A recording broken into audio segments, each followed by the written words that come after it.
भगवान बुद्ध पर। भगवान बुद्ध जिनको हिंदू धर्म के 24 अवतारों में एक माना जाता है। भगवान बुद्ध एक बार अपने पूरे शिष्यों के साथ घूमते घूमते वैशाली नगर पहुंचे। वैशाली कहाँ गया है? ये वैशाली बिहार का एक नगर है, बड़ा समृद्ध है, जो कि शिक्षा के क्षेत्र में और अपनी एकता के क्षेत्र में बहुत ही ज़्यादा मजबूत माना जाता था। उनका एक शिष्य जो उनका भाई भी था, चचेरा भाई आनंद, वो भिक्षा लेते लेते उस समय की सबसे बड़ी जो नगर वधू थी, पतिता थी, गणिका थी, आम्रपाली, उसके दरवाजे पर पहुंच जाता है। और जब वो आम्रपाली उसे भिक्षा देने आती है तो उसका रूप रंग और उसका वो देख करके वो मोहित हो जाती है और वो कहती है कि क्या आप मेरे यहाँ कुछ समय बिता सकते हैं।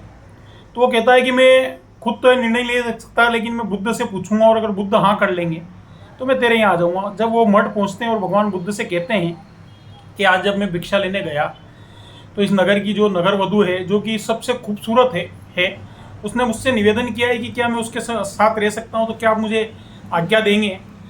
तो भगवान बुद्ध ने कहा कि क्या तुमने ये तय कर लिया है कि तुम वहाँ रह सकते हो और तुम अपने इस तप बल से उसको प्रभावित कर सकते हो, तो तुम जा सकते हो। जब वो आनंद वहाँ जाता है और वो जो थी नगर वधू आम्रपाली, वो उसे प्रभावित करने के लिए कई सारी हरकतें करती है, कई तरह से उसे सम्मोहित करने की कोशिश करती है, लेकिन जो आनंद है उसका मन नहीं पिघलता है। और लंबे टाइम बाद जब वो उसके पाँव पकड़ लेती है कि मैं इतना करने के बाद भी तुम्हें अपने प्रेम जाल में, अपनी इस खूबसूरती के जाल में नहीं फंसा पाई, इसका कारण क्या है।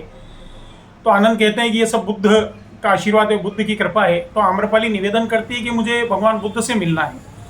तो वो भगवान बुद्ध के पास जब आनंद उसको लेकर के जाते हैं और वो भगवान बुद्ध के चरणों में बैठती है तो भगवान बुद्ध से आशीर्वाद देते हैं कि जा तेरा भला होगा।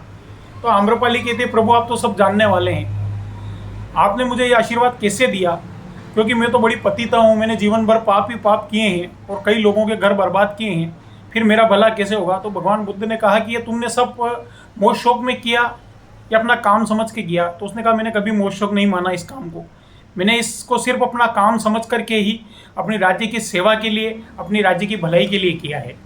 और इसीलिए भगवान बुद्ध ने फिर कहा कि तुम्हारे इसी चीज़ से मैं प्रभावित हुआ हूँ और तुम्हें मैंने तुम्हारा भला होने का आशीर्वाद दिया। इससे प्रभावित होकर के आम्रपाली बौद्ध भिक्षुणी बन जाती है और वो दुनिया की पहली महिला बौद्ध भिक्षुणी कहलाती है।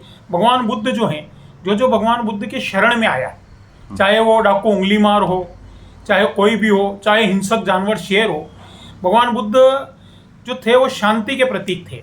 उनके शरण में आने के बाद हर व्यक्ति ने भगवान बुद्ध का अनुसरण किया। और बुद्ध आज भी जिसके मन में है, जिसके जीवन में, और जो बुद्ध को जीता है, उसका मन कभी अशांत नहीं हो सकता। भगवान बुद्ध जो है वो शांति को देने वाले हैं और आज भी भगवान बुद्ध घर घर में, हर अच्छे व्यक्ति के मन में विराजित है।